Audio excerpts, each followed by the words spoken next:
I'm Gemma, and this is my husband Paul, and we're both foster carers. I think initially we were a little bit anxious ourselves about going to panel. It sounded quite scary, but it wasn't at all. It was just a really friendly chit chat with a group of people around a table. It was more of a celebration really of us being there and of us, wanting to become foster carers. The County Council offer a fair rate of pay, so we get paid dependent on our level of experience. So after you've done it for a while, then your level of pay will go up based on your experience.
Are we live?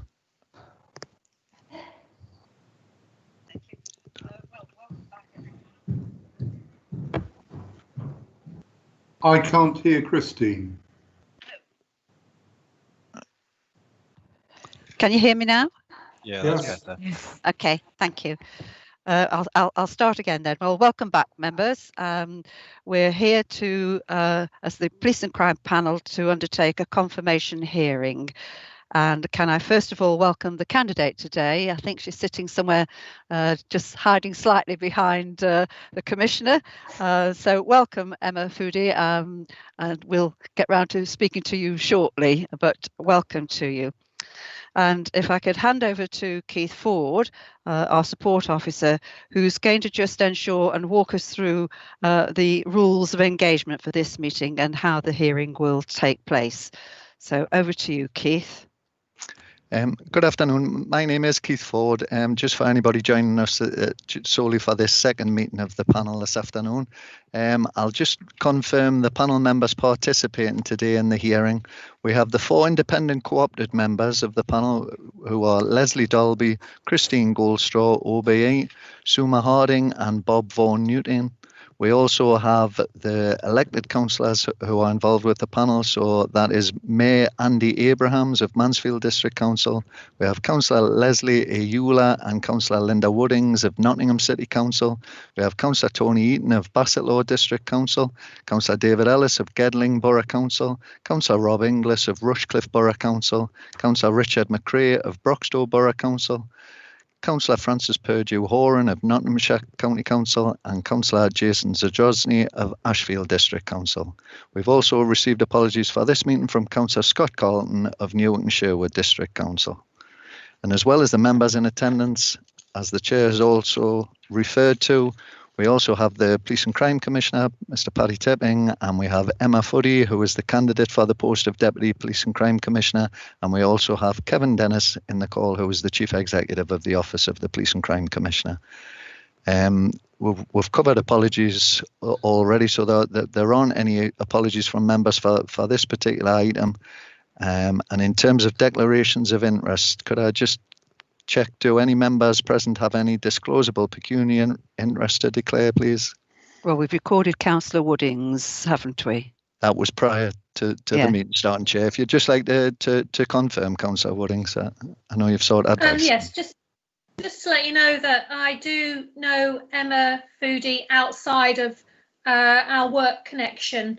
But I understand, I've checked with Constitutional Services, and that's a personal but non-pecuniary interest to disclose. So they've said it shouldn't stop me taking part in this confirmatory hearing. Thank you very much, Councillor Woodings. And do any members present have any private interest, pecuniary or non-pecuniary, to declare? Thank you. So item 3, we're here for the proposed appointment of a Deputy Police and Crime Commissioner. So prior to handing over to Keith to introduce this item, I would like formally to move the recommendation, which I understand the Vice Chair will second. Seconding, and reserve the right to speak. Thank you, Councillor Ellis. Keith. Okay, thank you very much, Chair. So just to summarise the report that has been published within the agenda pack, the PCC wrote to the Chair of the Police and Crime Panel on the 11th of May to notify the panel of his proposal to appoint Emma Footy to the post of Deputy Police and Crime Commissioner. And as a result, the panel must now review this proposed senior appointment via this confirmation hearing today. The letter from the Police and Crime Commissioner include the reasons for establishing the post, the details of the candidate's suitability for the role, and also the proposed terms and conditions on which the appointment will be made.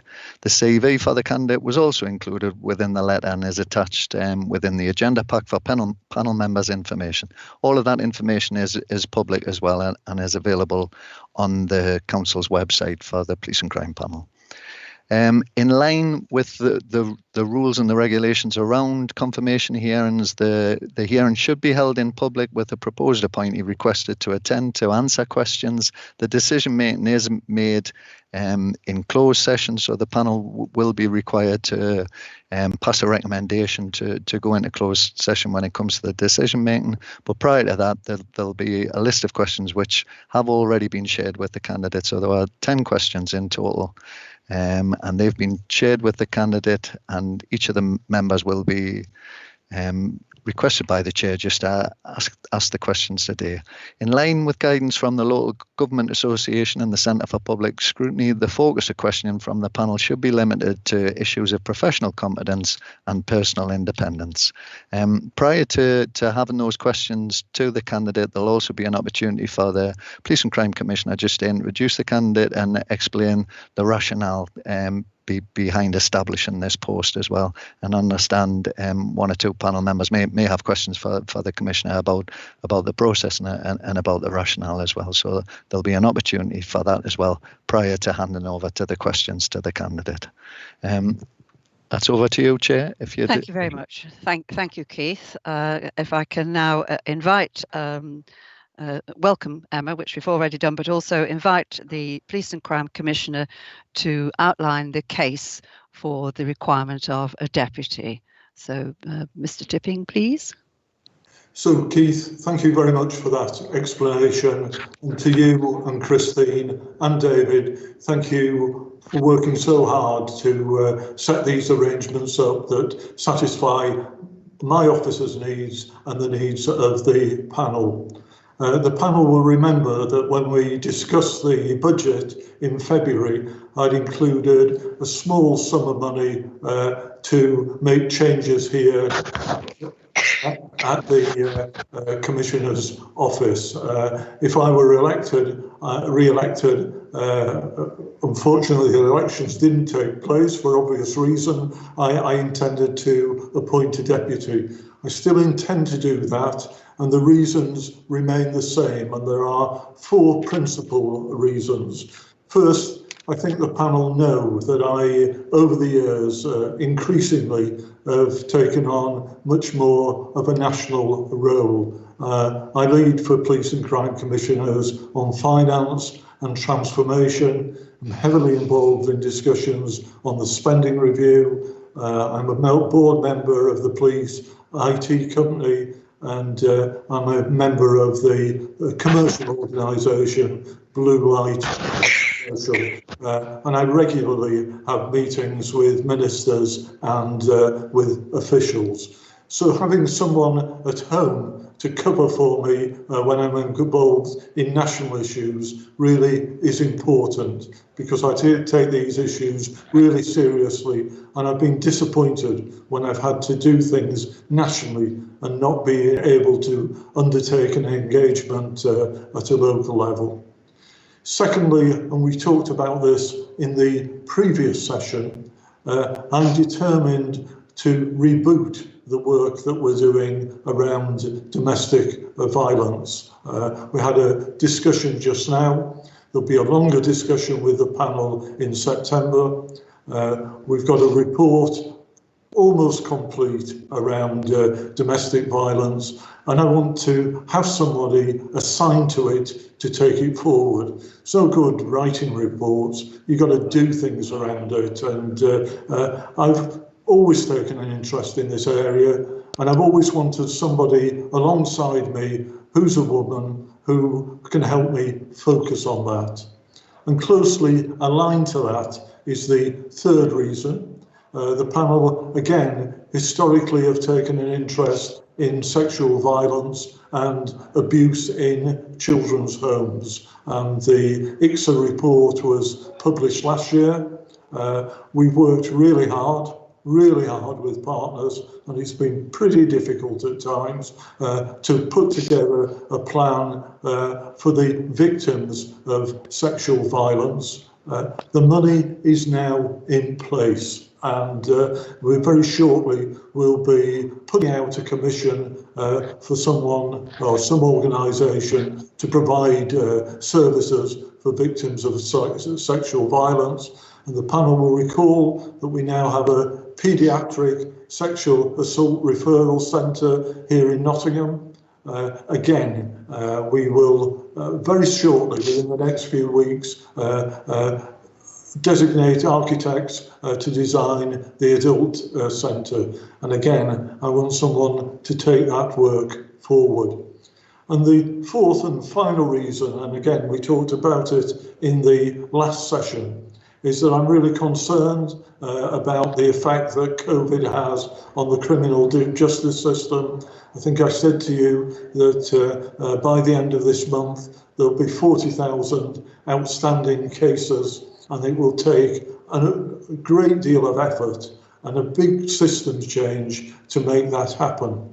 We have a local criminal justice board here in the East Midlands. It runs on an East Midlands basis because the CPS, the court system, are now much more regionally based. And my colleague Willie Bark, the PCC in Leicestershire, chairs that.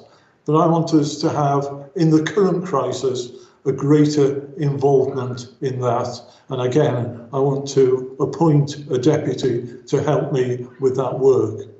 Now, all those four things I think I've set out in my letter, I believe that Emma can help me with. I've got total confidence in her. I hope the panel, when you've had a chance to talk to her, will have total confidence in her too. I've spent a lot of time on this appointment.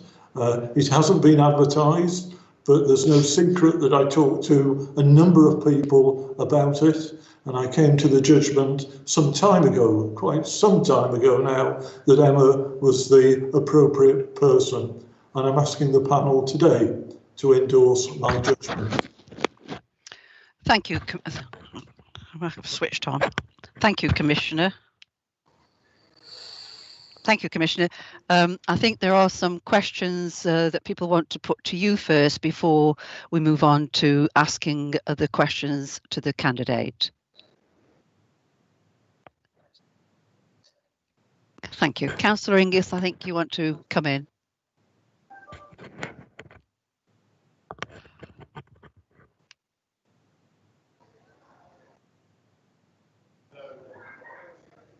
Councillor Inglis, are you there? I think you're muted still at the minute, Councillor Inglis.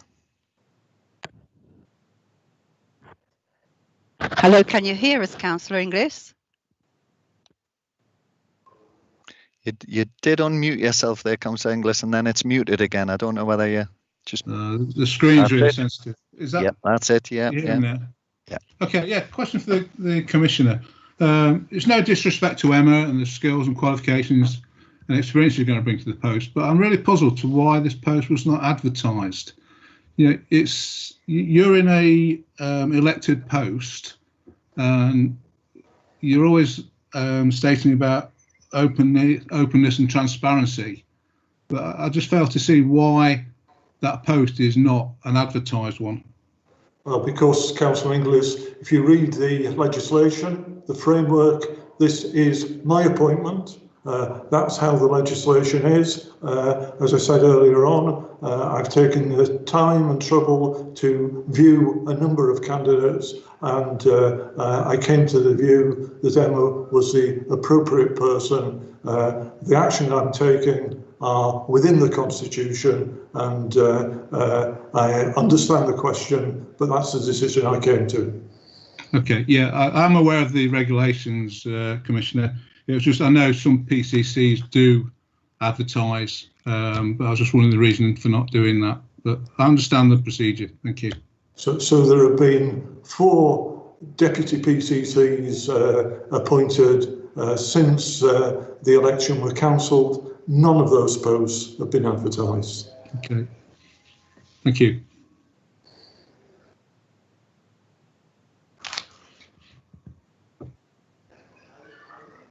Did you want to come back, Councillor Inglis, or are you content? No, that's fine. Yeah, I understand the procedure and the policy. It was just whether that's something that can be looked at in the future. But I say it's just something that puzzled me, that's all. So thank you. Thank you. Any other questions for the Commissioner? So, Christine, I'm going to change the hot seat and put my preferred candidate in the firing line, and I'm sure she'll do justice to herself. So thank you to all the panel. Emma. Commissioner, sorry, before you go, I think Councillor Desrotny is wanting to ask a question.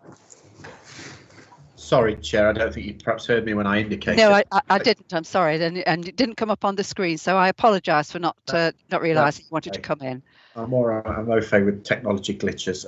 Thank you, Commissioner. It's just a quick question about. I mean, your original oration, the need for a deputy, was mostly based on you being too busy to do the job, which sort of is understandable in some senses, that you're sitting on a national stage, but clearly you're remunerated very highly to do the job. That's a very serious job that we all scrutinise you for, and that we all value.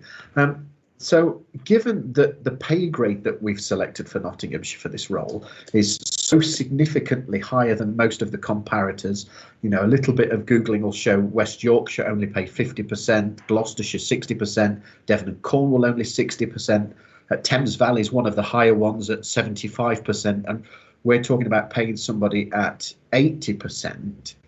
Given that's because you don't feel able to be available so much, are you proposing to take a pay cut to remunerate that percentage change that's a difference from some of the other comparators? The pay grade is set by the Home Office.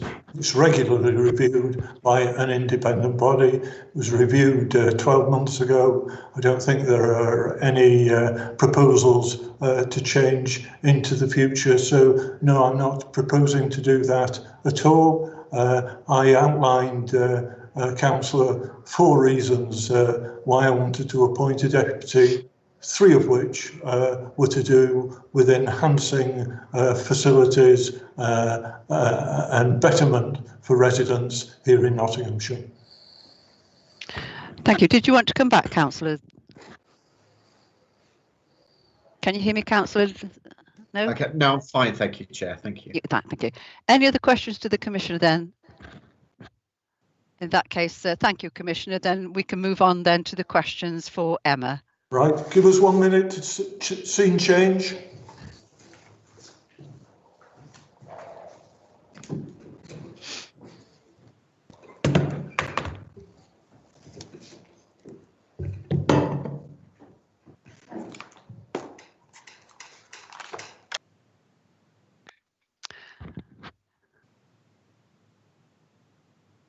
Hello, Emma, can you hear us? Forgive me, sorry, I'm just destroying Paddy's desk whilst trying to get set up. Can you hear me okay? I can, yes, thank you. Thank you. Well, welcome, Emma. As you know, we've got 10 questions that different councillors have decided which they'd like to ask you the question. And I think you've had plenty of time to look at them and think about your response. Where necessary, if someone wants to come in with a supplemental question, we would normally allow that, providing it links directly with what the original question was. We're not in the business of introducing any questions that you haven't been notified of beforehand. So if you're feeling comfortable and ready, we can kick off if that's okay. Yeah, that's fine by me, thank you. Okay, well, the first question is going to be asked by Mayor Andy Abrahams. Andy, are you there? Yes, I'm here. Good. So welcome, Emma. The question is, what do you see as the main challenges and opportunities in this new role as Deputy Police and Crime Commissioner? Thank you for that question, Andy. And before I go into my answer, can I first of all just thank the panel today for the opportunity to come before you and introduce myself. Although it's obviously a shame not to be able to come and meet you all in person, I'm really grateful to the panel and to Keith and the team for facilitating this Teams meeting to take place instead. Paddy's already talked about the reasons that he feels that a Deputy Police and Crime Commissioner would strengthen the offer of the PCC office going forward. And he's also given further detail on the particular areas which he would like me to work on within the role. I think inevitably, taking up a post at the current time is going to initially at least be shaped by the ongoing COVID-related restrictions. It's important that some of the new ways of working that have been adopted through necessity in this period are mainstreamed where appropriate as we look ahead. For example, ensuring that victims, witnesses and the public have access to new technology so that they continue to be able to engage with us and us with them in this way. In addition, as has already been mentioned in your previous meeting, Nottinghamshire Police is also now actively recruiting. The increase in police numbers brings with it a greater opportunity at a neighbourhood level for policing to address what matters the most to local people. Additionally, making sure that new recruits reflect the communities that we serve. Nottinghamshire's got a strong history of partnership working, but the domestic violence review produced by the PCC highlights that more needs to be done on this important agenda. I'm aware that the panel will be considering this report at its September meeting. Traditional crime types under COVID-19 have seen in some cases quite dramatic levels of reduction, but other hidden harm crimes have been brought to the surface and the needs of vulnerable individuals have been amplified, such as domestic violence, sexual violence, and online child sexual exploitation. I'll be supporting the commission of a new service for victims of sexual violence by the new year, as well as leading on behalf of the PCC in supporting the design and building of a new purpose-built sexual assault referral centre. Thank you very much, Emma. Mayor, do you want to come back?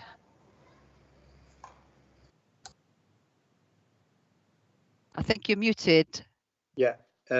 No, I don't want to come back on anything. Thank you very much for that answer, Emma. Thank you. Thank you. Anyone had anything that they'd like to add or ask in light of the question 1? If not, I'll move on to question 2, which is going to be asked by Leslie Dalby. Welcome, Emma. Building on what you've just been talking to us about, can you explain how you can bring added value to this role? Thanks very much for that question, Leslie. I think I bring to the role a wide range of experience across multiple sectors, as I've set out in my CV, which obviously you've all had sight of. As a board member of one of the largest social housing providers in the region, I understand and have the ability to deliver good governance. As a magistrate, I've got first-hand experience of working within the judiciary and the effectiveness of the criminal justice system, as well as being an experienced senior manager in a large membership organisation.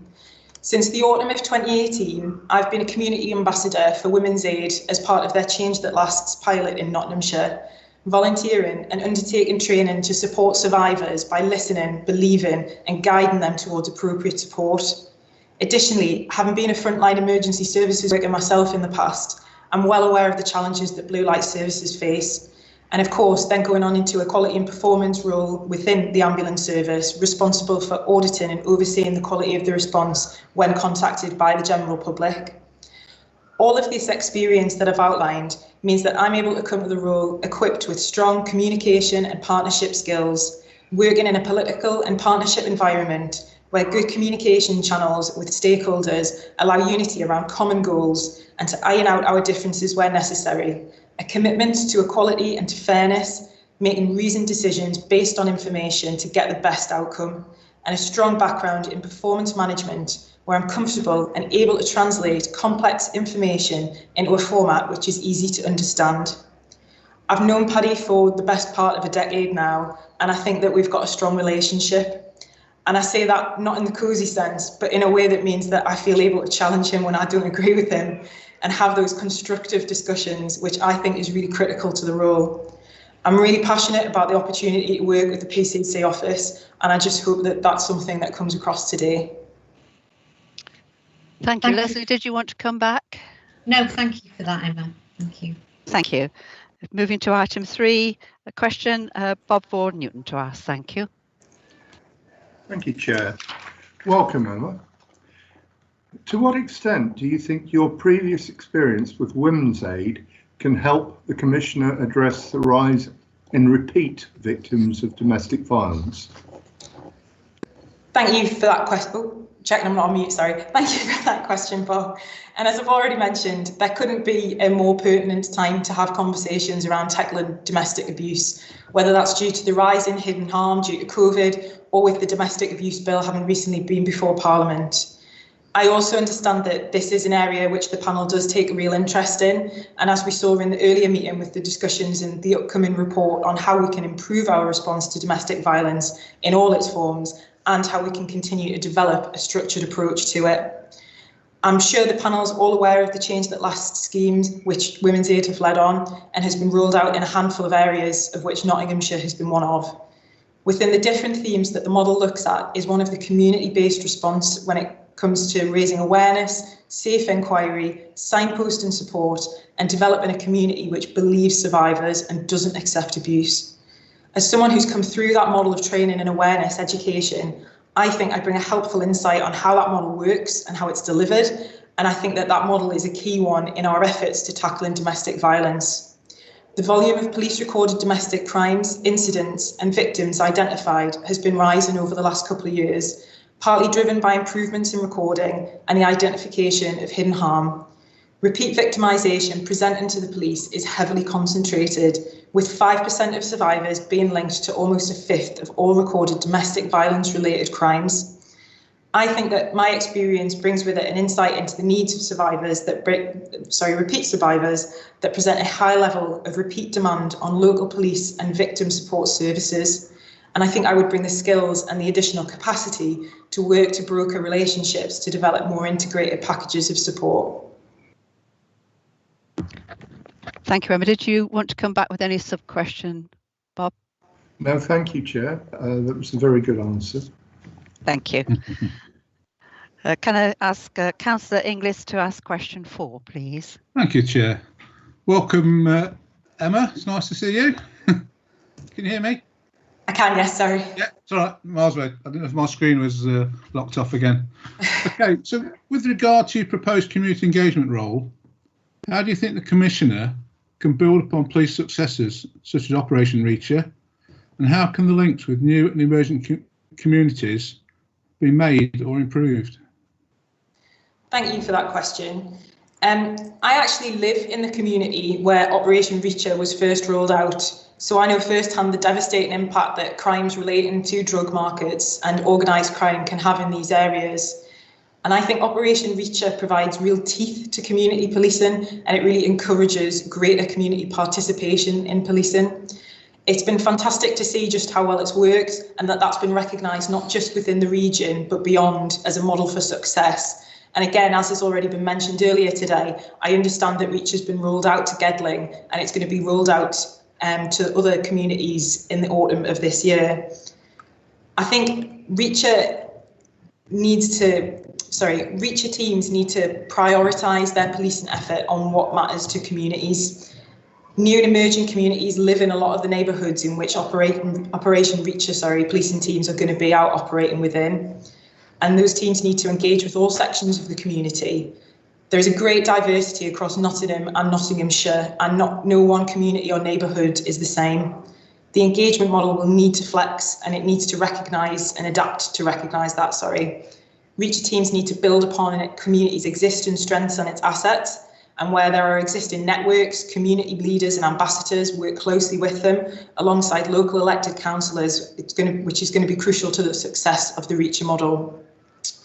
But in addition to that, thinking particularly about new and emerging communities in the area, I know that there's a strong tradition of working with the Muslim and the Afro-Caribbean communities, which should be built on. But we must never be complacent about these relationships, and we should always be seeking to develop those methods of engagement further. Not all communities and not all people will engage in the same way, and it's key that we use all the methods that are at our disposal to try and reach those who are perhaps harder to reach. Our community is diverse and ever-changing, and we need to be aware of those changes and establishing relationships and dialogue as soon as possible. Yeah, lovely. That's a good answer for that. Obviously, it's nice to have sort of a dedicated, proactive police team on the neighbourhoods. What's your feelings on sort of promoting the good news story from that, from sort of anything they deal with, to have that published so the communities are aware? Do you mean in regards to the general work which the Reacher teams are doing, or do you mean like particular results in terms of arrests or seizures made? Yeah, I'm thinking of individual things on the neighbourhood if they've dealt with something. You know, one of the criticisms we get, they don't get any feedback. You know, why were the police there? What were they doing? You know, it's just your feelings on whether that should be a good media release for the communities. I think it's twofold. I think that there is a good opportunity to share that good news story, as you're saying, within the media, whether that's the traditional media or social media, which obviously I know that the Operation Reach team's got a good presence of already. But I think it's about also expanding the view of the police which neighbourhoods have, that it isn't just a case of that you see the police when they're making an arrest or you see the police when they're, you know, enforcing the law. It's about developing that relationship between neighbourhoods and the police so that you can, you know, have a better dialogue with them, so that actually, I mean, I was out the other week delivering food bank meals with the Reacher team from Best Top Kitchen. And so it's about seeing that there is more to the police than just that kind of enforcement role. And I think that that kind of helps build up the engagement and the dialogue which takes place between the community and the police. And actually you're able to find out a lot more in a preventative sense, as well as being able to find out and enforce the law, if you like. Yeah, I fully concur with that. So thank you very much. Thank you, Councillor Inglis. Did you want to come back with anything else, or are you content? That's lovely. Thanks, Emma. Thank you. Moving to question 5, and Councillor Aouler is to ask this one. Hi. Thank you, Emma, for turning up, and it's good to obviously see you putting yourself forward for this role.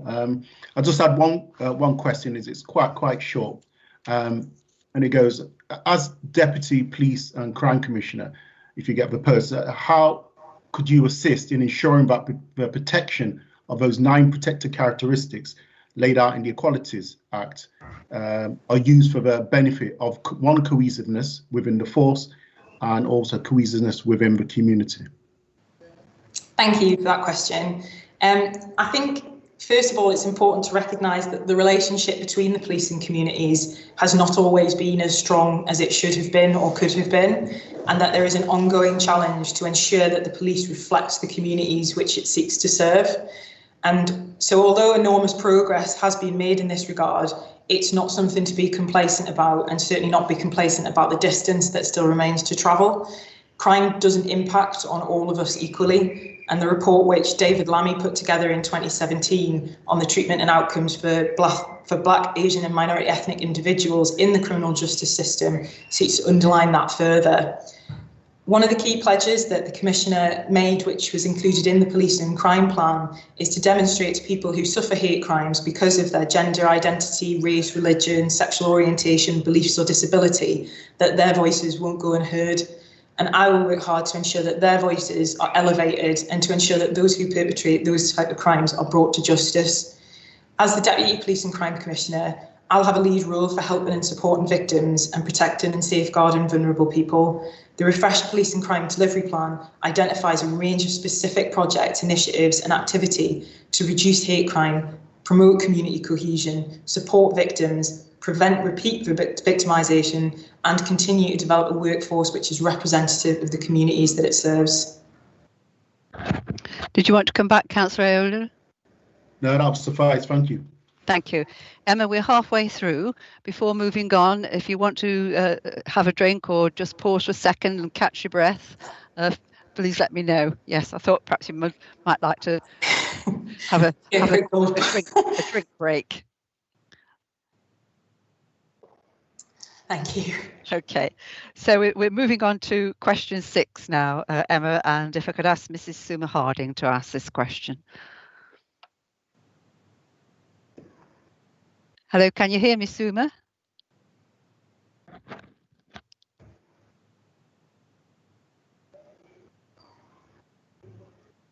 We'll just check with our technology colleagues just to make sure we haven't lost her line. I think Suma's on. It's just showing that she's muted.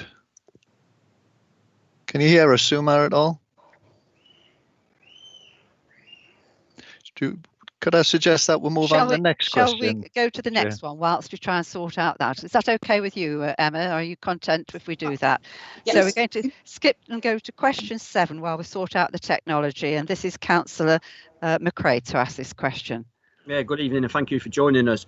Can you give us examples of how you've managed change by influencing partner agencies? Thank you, Councillor McRae.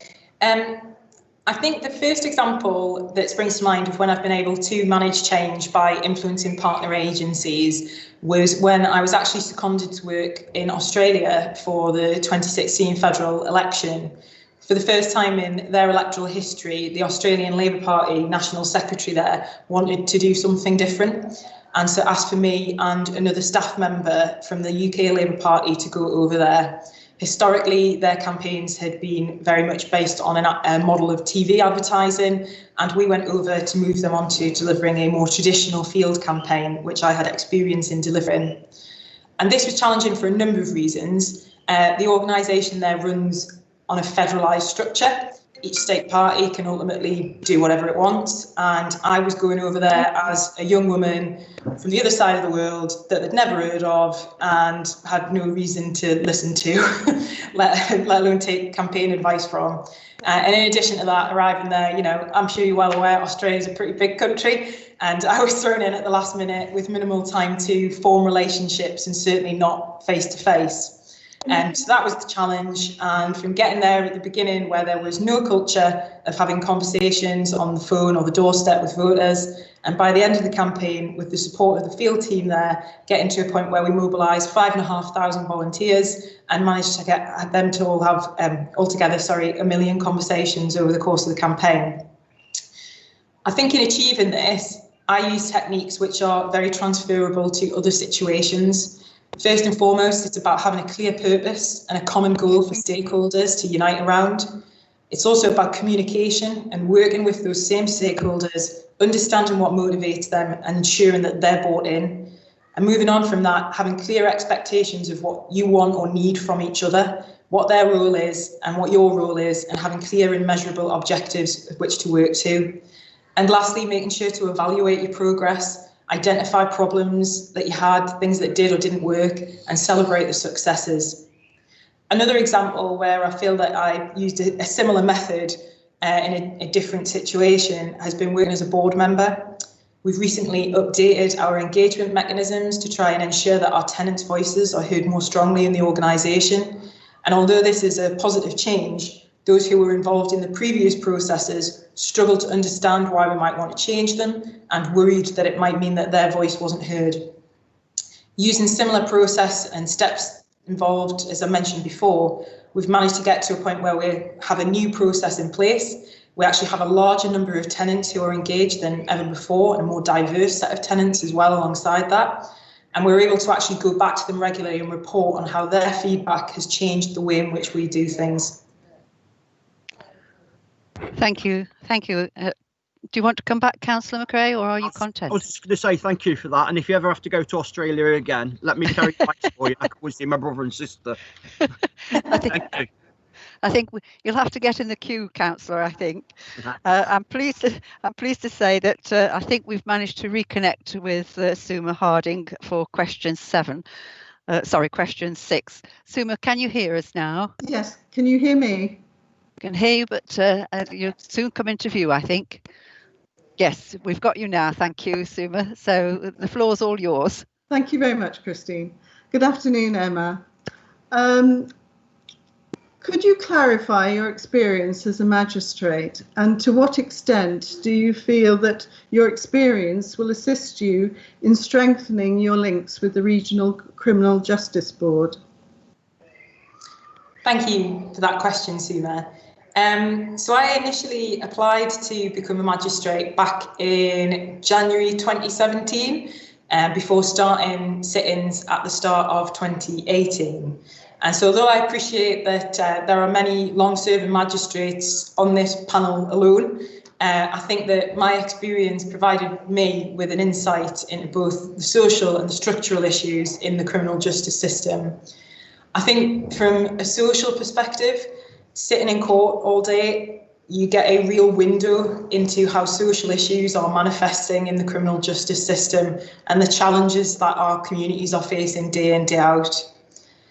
But in addition to that, my time as a magistrate has provided me with an understanding of how the criminal justice system works and where improvements can be made. The COVID-19 court backlog, which has already been talked about today, I think means that we're going to have to think really differently about community justice. We need to make sure, though, that victims, witnesses and the public are on board with any changes if we are to maintain public confidence in policing, criminal prosecutions and the court system. Domestic violence and sexual violence cases already take too long to come to court, and we need to find ways to try and speed up that process. For many victims and survivors, the recovery journey cannot begin until justice has been served. Victims and survivors can also find it hard to understand the criminal justice system.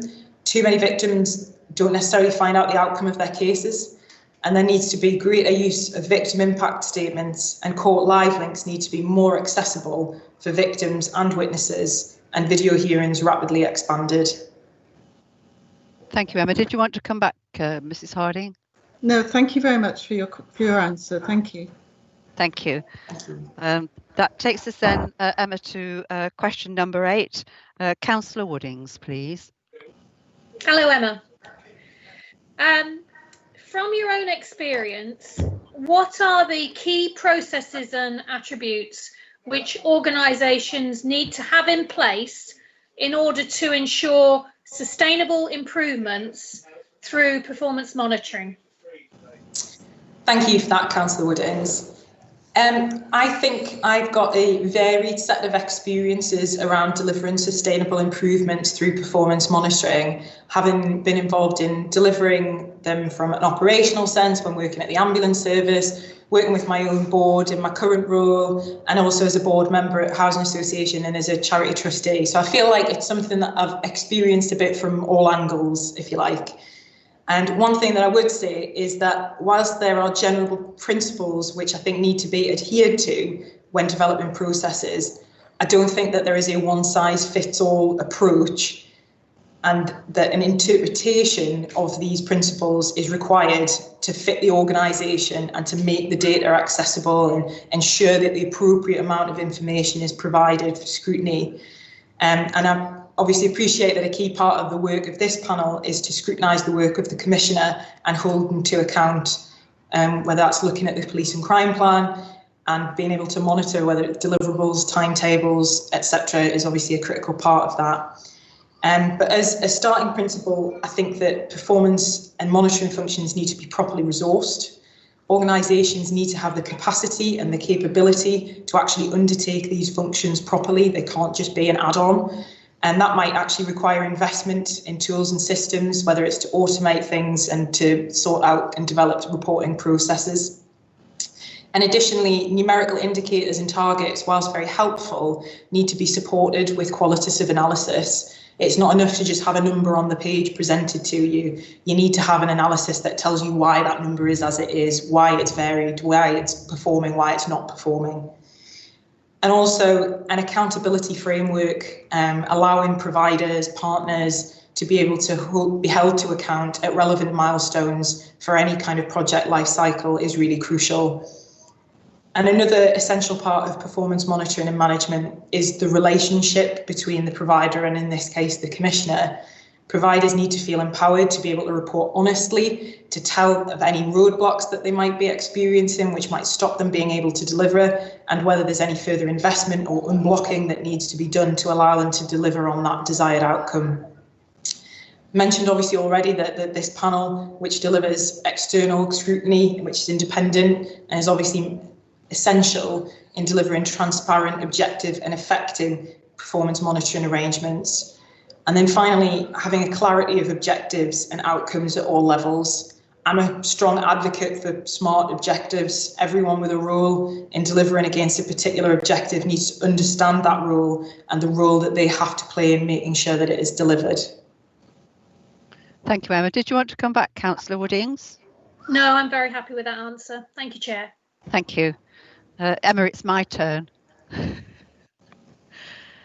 Do you see any potential for your personal independence to be conflicted by certain aspects of this role and the specific topics on which you will be focused? Thank you for that question. I don't foresee any issues regarding my personal independence for this role.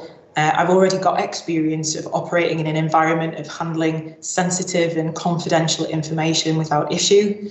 And in being considered for the post, I've already undergone and passed vetting to a management level with Nottinghamshire Police. And I totally appreciate and understand the need to publish and agree any business interests that I have or any conflicts which may arise.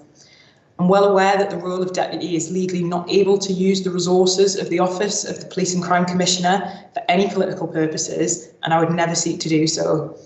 I'll act with integrity and diligence within this role, as I've done in every role that I've done to date, and any decisions that I make in the role will be public and will be open to the scrutiny of this panel. I also wouldn't seek to influence or interfere with the operational policing responsibilities of the Chief Constable, or indeed the investigation or arrest of any individual, which is a matter for the police alone. Thank you very much, Emma. And if I can ask our Vice Chair, Councillor Ellis, to ask you the final question. Thank you. Good afternoon, Emma. Here we are with the last question, which brings us all the way around to the issue we've been talking about most of the afternoon. So what do you see as the potential long-term impacts and opportunities of COVID-19 for the specific areas you believe in leading on for the Commissioner? Thank you for that question, Councillor Ellis. I think that the COVID-19 lockdown period has seen changes in risk relating to domestic violence, child online abuse and exploitation, and targeted fraud activity as well. And obviously additional pressures have been seen on refuge and accommodation related services for abuse and for modern slavery as well. Social distancing measures have also actually provided quite a practical constraint on the ability of some organisations to manage high-risk perpetrators and to safeguard some vulnerable people. But I think the potential longer-term impacts from COVID-19 are likely to be many and varied, and will be compounded by changes in underlying factors that increase harm and vulnerability to victimisation, offending, safeguarding. These include potential rises in youth unemployment, disengagement from the education system, and repercussions of abuse within the home, which may have occurred during the phases of lockdown, and rising mental health needs as well. In terms of opportunities, organisations responded swiftly to adopting more widespread and more agile ways of working, which serve to help deliver longer-term organisational efficiencies. I've already mentioned technology earlier, and this meeting today is in keeping with that new norm of conducting more business virtually. And I think that through necessity, we've been shown just how much we can use technology actually to keep things operating as much as they can. Although at the same time, I would say it's probably shone a light on some of the areas where our technology hasn't necessarily been up to scratch. It's also provided opportunities, though, to test and refine local resilience arrangements and strengthen risk management procedures and decision-making processes. And I think one thing that the COVID crisis has definitely done is highlight society's interdependence on one another. I think the civic responsibility that's seen NHS responders volunteer, those helping at local food banks or just helping out a neighbour. We've seen an increase in social capital and volunteering, which police and other partners may wish to capitalise on. Thank you, Anna. Do you want to come back, Councillor Ellis? No, I'm content, thank you. Thank you very much. Thank you, Emma. Before we move to our next session, can I just ask you, is there anything you're unclear about the procedure that we're going to follow? I'm sure it's probably been explained to you quite considerably by the Commissioner, but just want to hear that you're confident and comfortable with the process we're going to go through. Thank you. Yes, I am. I'm happy. Thank you very much. Thank you.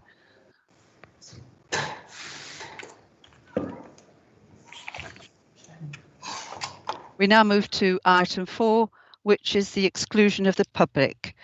We now move to that part of the agenda that proposes that we meet in closed session for the panel to make its decision and recommendations to the Police and Crime Commissioner. I therefore invite the committee to resolve that the public be excluded for the remainder of the meeting on the grounds that the discussions are likely to involve disclosure of exempt information described in Schedule 12A of the Local Government Act 1972, and the public interest in maintaining the exemption outweighs the public interest in disclosing this information. Following agreement by the vote, this therefore is the point at which we will end the live stream. May I take this opportunity to thank any viewers for their interest in the meeting and to wish you all well. This is also the point where the Police and Crime Commissioner, his candidate and the Chief Executive leave the team meeting. We will now need to hold on just for approximately 30 seconds to enable officers to confirm that the live stream has ended. Sorry, Chair, could I just ask members just to agree the proposal? I was going to well, come over to you to ask the vote. Sorry, Yeah, that's okay. That's my fault. No. Badly worded guidance now. So I was going to. You want to take the vote, I think, by names, do you, Keith? I think at this point it would be fine just to have a vote in agreement of going into closed session. So can I ask first of all, are there any exemptions to us going into the closed session or any abstainings? In that case, can I ask that everyone just by waving their hands or waving the hand that they've got on their computer to signal that you're all agreed with that? I think everyone's agreed. Keith, thank you. And we'll just pause for about half a minute before we recommence.